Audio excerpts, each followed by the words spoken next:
A blue dot flows across the screen and lands on top of the eye in the text indeed. Keaton Gangatirkar, Jobseeker Engineering. Donal McMahon, Data Science. The Art and Science of Product Metrics. Weapons of Math Instruction, evolving from data-driven to science-driven. Welcome to Indeed, and thank you for taking the time out of your evening to join us for these Tech Talks. I'm Donal McMahon, and I'm the Director of Data Science. I've been here for 2 years. This evening, I'm going to speak about how you can make your products better, using science as a process, mathematics as the tool, and data as the raw ingredient. Specifically, I'm going to convince you to use the scientific method as your framework to make your product decisions. This will help your team with a common vernacular, a common process, and that will lead to consistent outcomes. And then I'll teach you how by stepping through some real examples. As we've seen a couple of times tonight, we help people get jobs. We wear lots of t-shirts about it as well. And we pride ourselves on the fact that we've used data for many years to help people get jobs as well. It's woven into the very fabric of all of our business decisions. It's why I came to Indeed. We were data-driven before it was cool. And so much so, we've actually given 6 tech talks on it, 8 if you count tonight. And it's covered a variety of areas. We talk about logging data. We've talked about interactive analysis. We've spoken about the pitfalls that one can easily encounter if you do data-driven in an incorrect manner. We've even spoken about product design and how that can be well-informed by data. Okay, everyone's following us. And part of that is due to the explosion of data itself, and part of it is that we've been successful, as have other data-driven companies. So we've inspired companies in the healthcare industry, in television marketing, in data-driven HR analytics, and even as far as dining. Headlines that read patient-centrism, the data-driven trend to watch in healthcare transformation, the data-driven marketing revolution will be televised, data-driven HR, how big data and analytics are transforming recruitment, and the data-driven future of dining. Every day I see one of these headlines, and it's really exciting, but it's also a little bit frightening. Title, Why Data-Driven? And there are many good reasons why you should be data-driven. Firstly, it democratizes decision-making. No longer is it the highest paid person in the room, the loudest voice in the room, or the most intransigent person that gets their way. It's the data that helps to decide. If you believe in the wisdom of crowds, and if you believe that more participation leads to better decisions, you'll find that data-driven approaches and a data-driven business model will be successful for you. By allowing the independence for your teams, by giving them a scope to use the data to draw inference themselves, you actually also increase the decision velocity. We've removed ego, we've removed opinion from the process, so now it's pretty collaborative. It's fun. It's fun to work with data, and it's fun where you're talking objectively about things with others. Text, is data-driven an accurate descriptor? I had an epiphany a couple of months ago. I realized that data-driven isn't an accurate descriptor for what we do. Data is a raw material, and Caden already spoke about this, but it isn't a way you make decisions. It's just part of that decision-making process. We're actually science-driven, and you should be science-driven too, and I'll try to convince you of this through a cautionary tale of how I failed, and I failed badly. So this is a picture of not me and the PM, but a figurative representation of us. A couple of years ago, we were dreaming big. We were about to change the world. We were about to help job seekers. We noticed one little thing. We saw that people were using their mobile device more and more to apply for jobs. Great. What do we do? Well, we came up with a simple idea. Let's modernize our mobile UI. Let's make the Jobseeker experience awesome there, and therefore, people will use it more. Pretty simple. On the left here, you see the UI at that time. Okay, so it's pretty good. And this is our control group. And then we worked with a designer to come up with this. Change 1, increased spacing between jobs. And it looks beautiful. Once we'd finished congratulating ourselves and patting ourselves on the back, we started to think about, well, what did we actually change? We changed 4 different things. Firstly, we increased the spacing, the white spacing between each of the jobs. It's much more spread out. Secondly, we actually we replaced this orange text with on the new and apply with your Indeed resume with these little buttons. Far slicker. Change 3. We actually got rid of sponsored jobs, and we just used the organic content. And lastly, we actually had a bunch of minor tweaks on the UI. The button for home, we replaced where it's had text before, we have an icon. We also got rid of the salary range and just had one single number. And we had other font changes on top of that. So we changed everything at the same time. We were so happy. Oh my word, we were so smug. We convinced, we evangelized, we advocated for this, and we convinced the software developers to actually implement it with us. And that was not a trivial amount of work. And we ran A/B tests. We generated lots and lots of data. And we love A/B tests. We analyzed them separately. And we got completely opposite answers. Trouble kind of began. And we started to scratch our heads about that. And we thought, well, why are we getting opposite answers? And the answer was really simple. We hadn't defined concepts in an identical fashion. Text, what is Jobseeker Experience? When we talked about Jobseeker Experience earlier, well, what is that? What's a positive Jobseeker Experience? What's a negative one? And how do you even measure it? What's a job? I know it sounds silly, but I thought I defined a job to be anything that appeared anywhere on the mobile search page. The PM correctly pointed out it should be only those jobs that were visible to the job seeker before they made the decision. What's an acceptable metric trade-off? And this is probably the fundamental question tonight. Every time anyone here has ever run a UI experiment, they've noticed that you move clicks around. You give visual prominence, you give visual space for different units. And so you're making trade-offs all the time. And so you need to define what is an acceptable positive trade-off for job seekers and what is one which is not acceptable and is negative. And we thought, okay, we're data-driven at Indeed. Let's be more data-driven. That's the solution here. And we threw more data at each other. We sent more and more emails. A message appears from Outlook that reads, "This email sounds angry. Are you sure you want to send it? It may mean the end of your career." And we started to speak about weird ideas like first principles. A little bit of a tip, if you hear anyone ever mention first principles, shout BS. We wasted time. We got frustrated.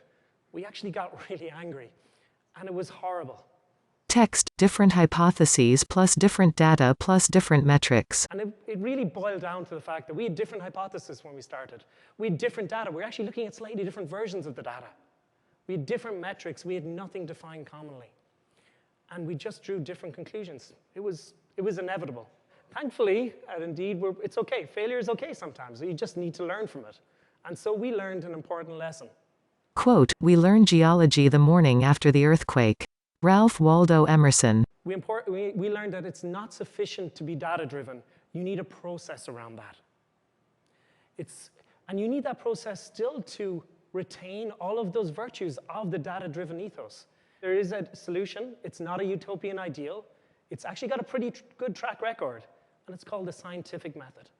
Title, The Scientific Method. Many of you will remember this from your elementary school days, but you will typically start with an observation about the world as it is today. What is your nature as it is today? Secondly, you'll start to ask big, profound questions about that nature. Then you'll get into hypotheses, narrower, testable ideas. You'll think about what you can measure and how you'll measure what will be your success. Then you'll experiment, run analysis on those experiments, and draw inference or conclusions. With those conclusions, you actually inform your next set of observations. And in that way, you can iteratively learn and improve your product. For the remainder of this talk, I'm going to speak more and more about that mobile UI experiment. It's pretty embarrassing, but I'm going to talk about that failure extensively. I'm going to talk about what we did, why it was wrong, and how you can do it better. So stage one, observation. What does that actually look like? Or what did it look like for us? Nothing. A photo of a cat sitting and doing nothing. We did nothing. We were brilliant. We came with ideas. We'd solved the problem. We didn't even question what the reality was. And this is wrong in many, many ways. Don't get, just pick the top two here. We didn't establish a baseline for what Jobseeker Experience was. We didn't know what positive was. We didn't know what negative was. We definitely did not know how to measure it. When we failed, and we did, we had no knowledge to actually build upon thereafter. For us, we had no way that we could learn and inspire future work for the team. And OK, here's how you can do it better. And I've separated these out into 3 different aspects. There's the nano level, right in the blood and guts of this.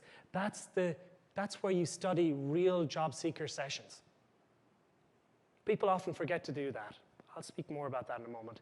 Secondly, at the macro level, use the experts you have in your company. The user experience team or user experience researchers you have spend all day, every day thinking about the problems that job seekers have. They've accumulated high fidelity qualitative data. And you should work with them to think about how you solve problems for real job seekers. Macro level. Then you need to scale it. Okay? It's okay having that high quality data in low volumes, but you need to scale it because you're going to inevitably run an A/B test at scale, and so you need to be able to measure when you've been successful, and you need to be able to measure when you've missed.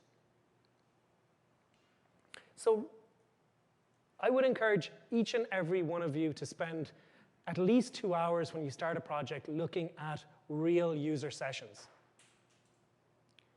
Not alone are they different than what you think they are, they're different in weird and wonderful ways. People are using your product today in ways you didn't imagine. It's weird, it's interesting. And so you should do that at the start of any project you're working on, the middle, and at the end. You'll learn an awful lot. You do it as a team. It's the best exercise you can go through. Title, how can you do it better? So what happens in a user session at Indeed? Well, firstly, maybe a job seeker comes in and they issue a query. Truck driver in Boulder, Colorado. They clicked on the first job. 2 minutes later, they clicked on the third job on the page. And then they disappeared for 20 minutes. And they came back and they then queried taxi driver in Boulder, Colorado. They saw the fourth job and they applied for it. So now you've actually got a bit of context. You know what that user is doing. You can see what they're trying to do. And that context matters a lot. Quote, not only is the universe stranger than we imagine, it is stranger than we can imagine. Sir Arthur Eddington. As I mentioned already, you just can't even imagine how people are using your product today. Your preconceived notions, I promise you, are incorrect. OK, up to micro. And this is where we gather high fidelity qualitative data. And this is a shameless plug for Robin Rapp and Vicky Zhang, 2 members of our team. They wrote a great blog post about this recently. Go check it out. And in it, they talk about how to use qualitative data to inform the features you select for a sales lead generation machine learning model. Medium.com/indeed-data-science. In it, they speak about 3 different aspects. 1. Real-life observation. 1, sitting next to the sales representatives and seeing how they do it today, how they choose good leads and bad leads in that process. 2. Interviews. Then they ask them why. Why are you doing this? What past experiences have informed this behavior? 3. Content analysis surveys. Lastly, now they have information about a small group. Let's see if the patterns they notice there actually are consistent with a larger group. And that's where you run surveys. There's a lot going on. There's a lot of great literature out there about large-scale data analysis, and you should go check it out. If you want references, come talk to me. But I'm going to talk about a new idea, and that's observation via experimentation. The most common question I get asked all the time is, come up with the perfect objective function. Text, what's a worthwhile, launchable metric trade-off? Come up with that perfect metric, and it'll solve all our problems. We'll be all done, and we won't need a data science team anymore. The reality of it is you've kind of already chosen it. Remember I spoke earlier about the fact that every UI experiment is a trade-off. Your product today is actually a trade-off in your values. You just have to learn what that trade-off you've decided implicitly is. Learn your implicit local trade-off function. Run multiple simple perturbation experiments all the time. You should learn it through experimentation. It's cheap. You can run lots of them, and they're pretty trivial. And you can be learning all the time. And I'll show you how in a moment, what that actually looks like. And these are, I term them perturbation experiments, and they should be the simplest experiments that you can start in 5 to 10 minutes. A chart titled Observation via Experimentation. Job alert signups is on the vertical axis and applies is on the horizontal axis. Imagine our two metrics are job alert signups and applies or applications. Your current state is the following. You know how many applies you get from your product. You know how many job alert signups you have. Great. That's helpful. That's a good starting point. But it doesn't tell us what we could achieve. What are the feasible changes that we could have? And that's important because any new big launch that you propose, any new change to your mobile UI, you need to be able to put that in context of whether it's a good trade-off versus what you could get cheaply via simple experimentation. So how do we do that? Let's run simple experiments. Let's just bold the apply with Indeed resume text. We'll get more applies, we'll lose out on some job alerts. We could add a pixel to the job alert UI. It's going to make it more visually prominent. You probably get more signups for the job alert apply, but you'll lose out on, job alert signups, but you'll lose out on applies. And this way you can construct a whole set of these experiments, and you can construct with each of these data points referring to one of those experiments. So you have an idea of what's going on. Let's talk about Pareto efficiency again. Okay, you actually have 4 Pareto efficient alternatives to your current state. They define your implicit trade-offs. Let's talk about one of them and see what that looks like. Here you have the delta in applies. You have the delta in job alerts. With this and the other 3 Pareto efficient alternatives, you can now start to state things like this. Each new job alert signup is worth 1.7 applies to us. And in this manner, as you run more and more of these perturbation experiments, you can become more and more confident of statements like this. Stage 2, question. That's the end of the observation stage. Let's start thinking about how we form big, important research questions. Yeah, there's the cat again. We did nothing. We were just so smart. Oh, and it was wrong in a lot of ways. We actually never prioritized the most important questions. I mean, if you think about it, if you're a product manager, an engineer, a data scientist, you always go through these weekly exercises of prioritizing tasks. But when we started this project, we didn't even bother with that. The biggest investment we made, we didn't prioritize. We bundled questions together.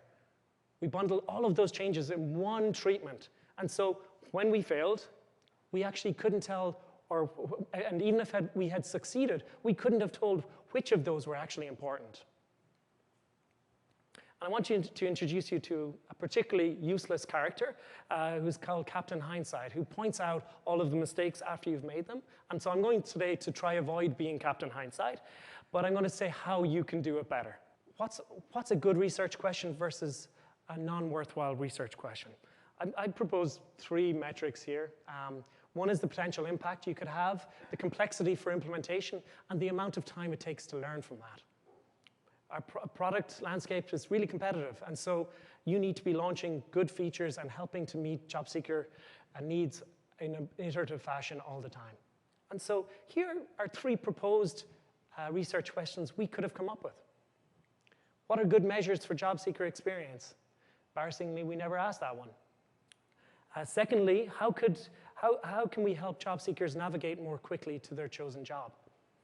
And thirdly, how can we clearly denote sponsored content? They're all worthwhile, important questions. And then we have to narrow them. We have to go from the research question stage into the hypothesis formulation stage. Stage 3, hypothesis. This is the largest section tonight, and we're going to go into a lot of detail about many of the aspects here. So please bear with me. That's not a hypothesis. Modernizing the mobile interface to improve job seeker experience. That's like an ideal, a vague ideal, as Captain Hindsight points out. We didn't have established metrics. We didn't even have established data we're going to measure with. And we didn't have a clear success or failure criteria. You can do it better, and this is a proposal how you would. Here's a simple single hypothesis you could check. Does extra white space between job cards help job seekers navigate more quickly to their chosen job? That's a hypothesis. That's testable. And the metrics you might choose to measure that I'm going to propose 3 of them. And I'll tell you why 3 in a minute. But they might be time to click, click-through rate, time to hire. Text, important question number 1. How many metrics? Okay, on to the how many metrics. And Caden spoke a little bit about this earlier. He gave 3 to 4, but I wasn't satisfied with that answer. I wanted to make sure there was some math behind it and it had some actual principle. Okay, sorry, Caden. So your product is a high-dimensional hypercube. What do I mean by that? You can measure your product in many, many ways. Thousands of ways, possibly hundreds of thousands of ways, if you log everything like we do. Here's a 2-dimensional hypercube. It looks like a diamond. Here's a 3-dimensional hypercube. You now see a cube. 4-dimensional, starting to get a little bit more complicated looking. When we get up to 7 dimensions, it's a mess. It's really difficult to understand what's going on. And imagine this in thousands and thousands of dimensions. You couldn't use that to make product decisions. And so we need to reduce it down to a lower dimensional space which retains almost all of the information that's in that high-dimensional hypercube. There's actually a well-established set of tools in signal processing and statistics to do exactly this, and it's called singular value decomposition. And I apologize, Mr. Chase, or President Ford. There will be math. And it goes along the following. And so it's OK if you tune out if you're not a data scientist right now or a mathematician, but this is fun. And I couldn't resist including it. So imagine your hypercube is A here, which is n by p dimensions. A equals USV to the power of t. A subscript nxp equals u subscript nxns subscript nxpv to the power of t subscript pxp, where u to the power of tu equals I subscript nxn, v to the power of tv equals I subscript psp. You can say, and this is, excuse me, I should introduce singular value decomposition. It's a generalization of eigendecomposition for positive semi-definite matrices. I'm sure that helps. And so you actually pull out as much of the signal as you can into the U and the V components here. These are orthonormal matrices with orthonormal columns, and you leave what's left, and this is the important part, is that S. That's the vector.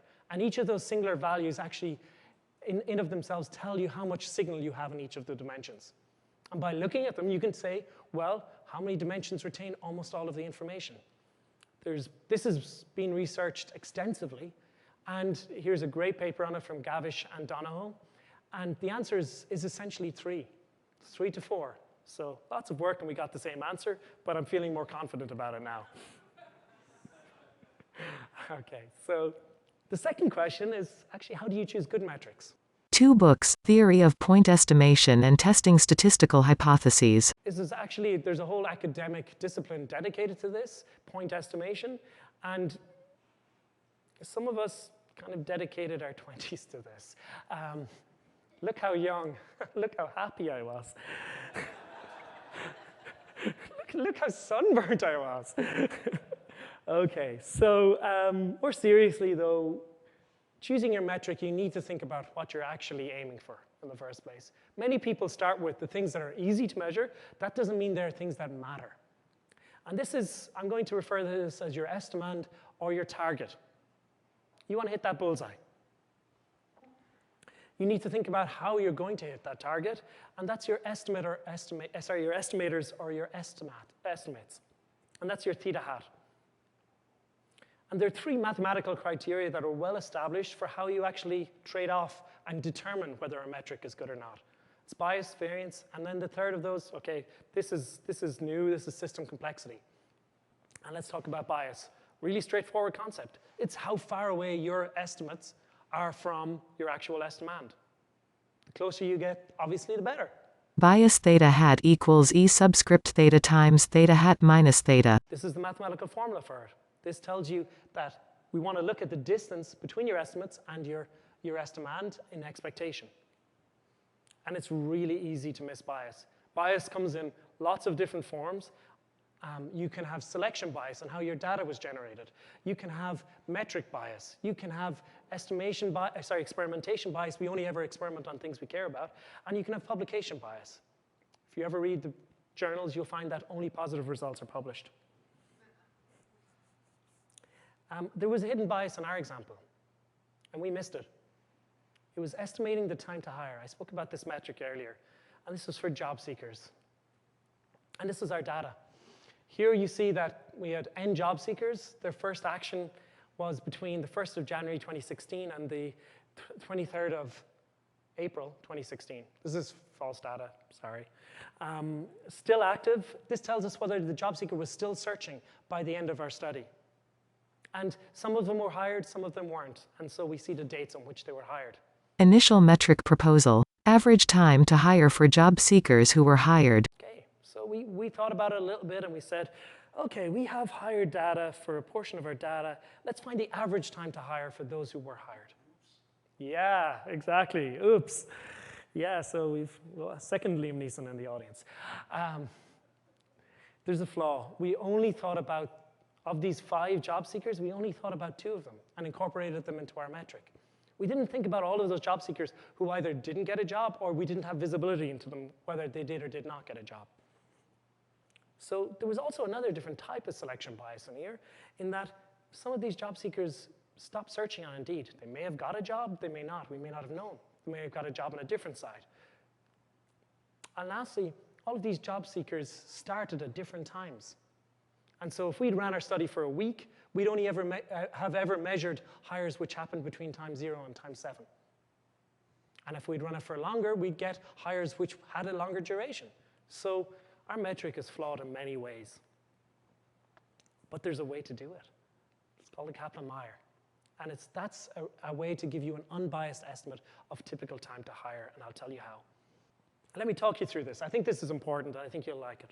H hat t is the estimated probability of being hired by a given time t. How can you get at that? Well, let's think about the time 0 to time 1.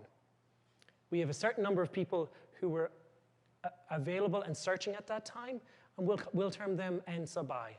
Then we have a certain number of them who actually got hired at that time, and that's h sub I. The probability that nobody was hired in that time will be 1 minus h1 over n1. And if we do this consecutively for time 0 to 1, time 1 to 2, time 2 to 3, and so on, we actually get an estimate of being hired by time t. And it looks like this. It's the blue step function that we see here. And this is, just to be clear, this is 1 minus ht. This is the chance that you weren't hired by time t. And so nobody was hired at time 0, so it's 1. Some got hired at time 1, time 2, and so on. And so we've actually estimated at any given time how many people we thought would be hired from our original population. The red step functions you see on either side, or orange, they actually explain, they give you the confidence interval around those estimates. And so we're back to our original question. What's the typical time to hire? It's really easy. You look at 50%. What's the median time to hire? And we get an estimate of about 7 units of time. We have a confidence interval as well on that. It goes somewhere between 4 and 11. Okay, so that's bias, and that's how you might adjust for bias. Let's think about variance now, and why that's important. Here's a visualization of what variance actually looks like in practice. Here's low variance and slightly higher variance. So it's the spread of data around your estimand. For low variance, dots are centered around the bull's eye. For high variance, dots are more spread out around the bull's eye. Here's the mathematical formulation of that. Here we see our estimate, theta hat. V theta hat equals E sub theta times theta hat minus E sub theta times theta squared. And our center of our estimates, which should be the estimand itself if we're unbiased, and we see that it's the square of the difference between the two of those, the sum of the squares. And it's really fundamental for valid statistical inference. An old manager of mine used to say that the only thing that data scientists know that software engineers don't know is variance. It's as simple as that. Science assumes that we're innocent until proven guilty. It says nature is the way it is today until you have evidence to disprove that. And that's our null hypothesis. Nature is the way it is today. And you need to prove that beyond reasonable doubt. How do we actually quantify doubt? Well, variance is your quantification of doubt. That brings us to, well, okay, we've got variance, we've got bias. How do we combine them to come up with a good estimate? Most of the time, it's pretty straightforward. Pick your class of unbiased estimators and pick the one which minimizes the variance. Lets you come out most quickly with your conclusion. But that's not always the case. Especially in machine learning, we often start to think about trading off the top right here, high variance, low bias, against high bias but low variance. That's actually a fundamental concept in machine learning, and people refer to it as the bias-variance trade-off. There are many good reasons for that, usually around generalization and understandability of your models. So we've talked about bias, variance, and now let's think about system complexity, and this is really difficult. Caton's whole talk was essentially, I think, speaking about system complexity and how you can best understand and quantify that.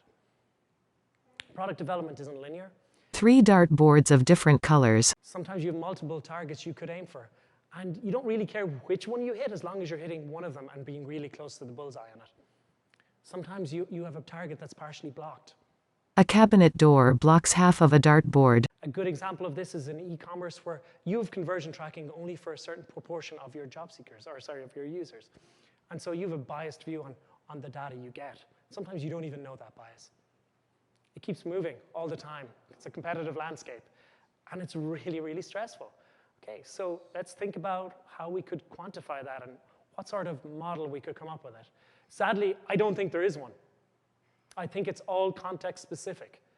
And I think you need to ponder that, and you need to come up with a suitable solution for that context. Text: there is no catch-all mathematical formula to measure and account for system complexity. And it doesn't let you off the hook.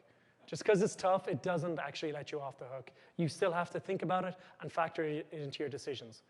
Caton spoke about the funnel earlier, and I think I can't add much more than the great ideas he had there. So I'm going to talk about March Madness. Okay. Yeah, I know, it's kind of funny, isn't it? The Irish person talking about March Madness. It's a really strange American staple. For anyone here who doesn't know about it, it's every March, 64 or 68 college basketball teams get together and they play this single elimination tournament to determine the national champions. It's really weird. It's kind of like the FA Cup for Americans.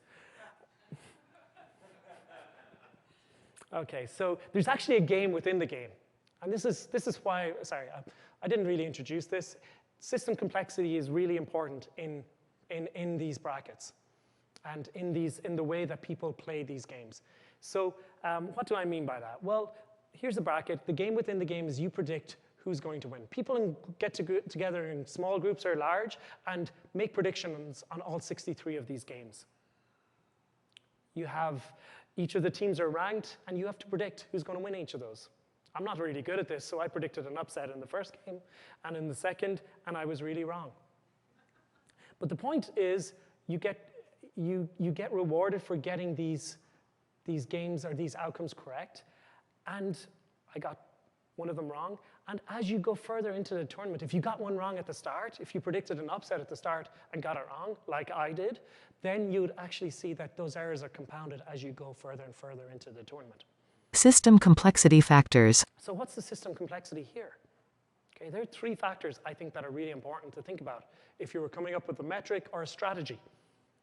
One is that you have downstream compounded loss, and you should account for that in your loss function. You have the number of bracket participants. If you're only playing with 3 people, go with the favorites. You're probably going to win out. But if you have a lot of participants, well, then you need to take chances. You need to go with some upsets in the hope that you're right and you win. If there are a different number of points awarded at different stages, well, then that will reward your risk-taking behavior. And all of these lessons actually apply to product development as well. Title: How to win your NCAA pool. I'm sure most of you are trying to think, well, actually, how can I win my NCAA pool next year? It's really simple. You do some Markov chain Monte Carlo simulation, look at any of the actions that could happen, simulate them downstream, and see if how that affects your win or non-win probability. You can come talk to me if you want to see a model for that. It's fun. Okay. So this was a big section, the hypothesis formulation. And so let's kind of bring back what we've actually learned. Okay. Firstly, specify your hypothesis really clearly. Have 3 metrics, and make sure those metrics don't have a lot of bias, have as little variance as possible, and they account for your system complexity. Use sensitivity and correlation, as Caton spoke about earlier. They're great measures of system complexity. Brings us to experimentation. Stage 4. What did we do? Yeah. We ran a single experiment where we changed everything.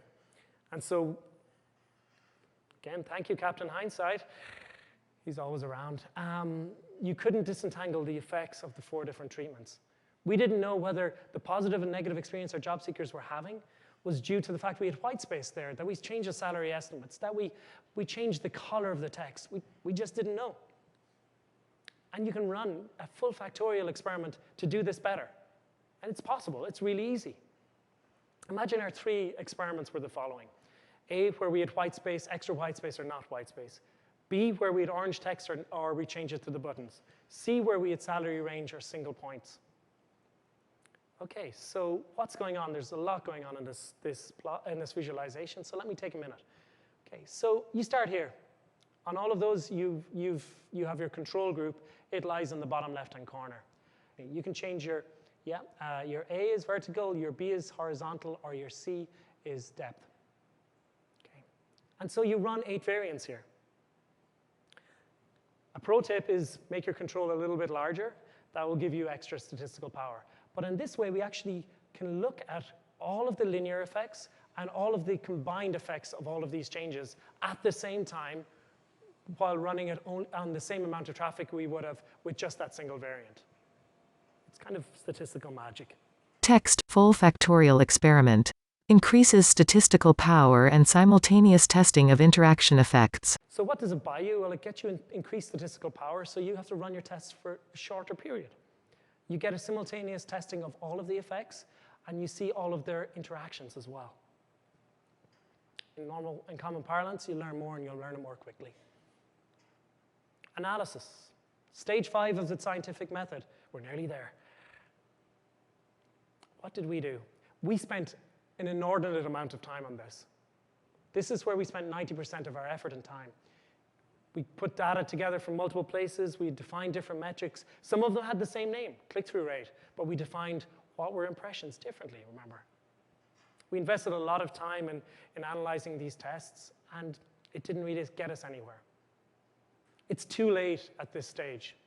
Quote, to consult the statistician after an experiment is finished is often merely to ask her to conduct a post-mortem examination.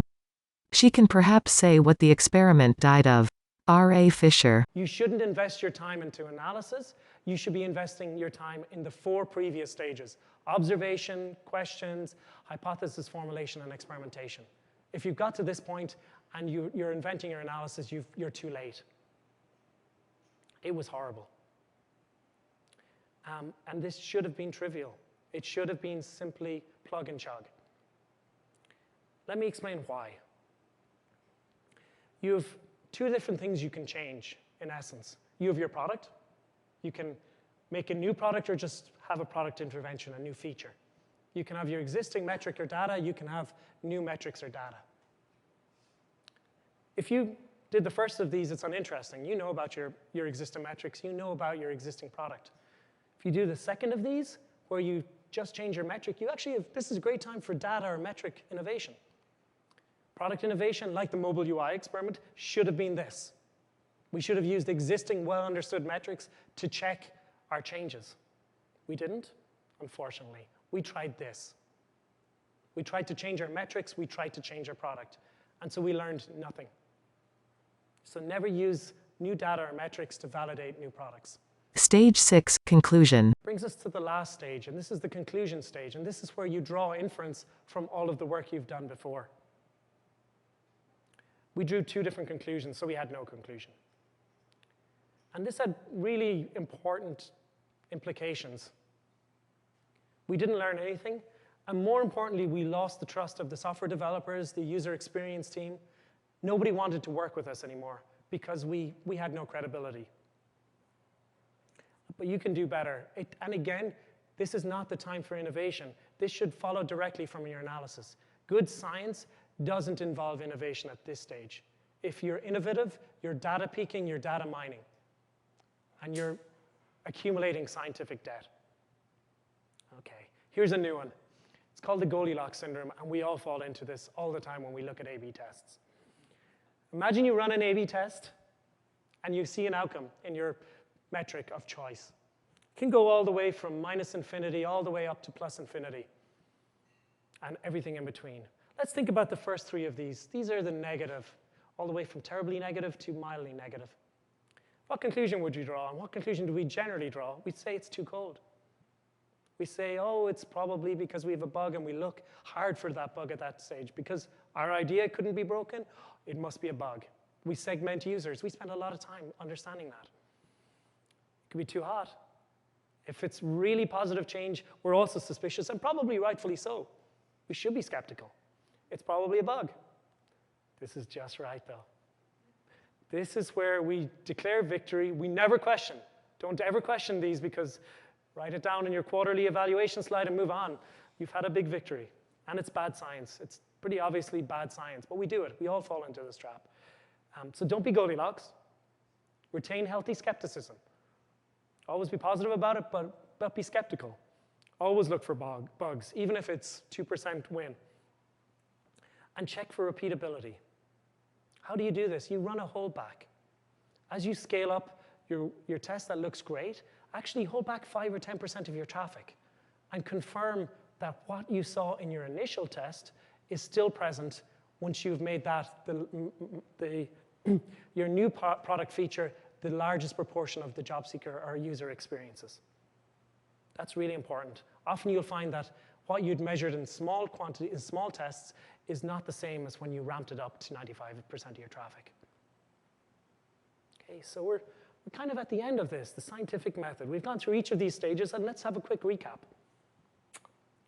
For the observation stage, think nano, micro, macro. For the question stage, this is really important. Actually prioritize this. Create a backlog. Beware of implicit trade-offs. Find ways to make them explicit. At the hypothesis stage, well, it's really important to think 3 metrics, and then evaluate them using bias, variance, and system complexity as best you can. The experiment, you have to consider the way you set up your experiment. You'll get out of it that which you invest in construction and design. Full factorial experiments, they work almost all the time. Analysis, this should be trivial. If you're spending time on this, you've invested incorrectly. It's not the time for data innovation, and beware of the Goldilocks syndrome. Always check for repeatability of any results that you have. We live in a data-rich or a data-abundant era. It's really cheap to run holdbacks. It's really cheap to run experiments. Use that to your advantage. Okay, so be happy. Use the scientific process. Get ice cream like we did tonight. Text parting thoughts. Okay, so I'm going to leave you with a few thoughts that are hopefully not too controversial and you'll be convinced of. But don't be disoriented by the amount of data you have. You need to have a process to consume it. I would propose that the scientific method is that process. Lastly, invest in the early stages of the scientific method. That's where you'll actually get the greatest reward, and you'll thank me later. Okay. Thank you very much for your attention, and we'll finish with that. Keaton Gangatirkar, Jobseeker Engineering. Donal McMahon, Data Science. The Art and Science of Product Metrics. A blue dot flows across the screen and lands on top of the I in the text indeed.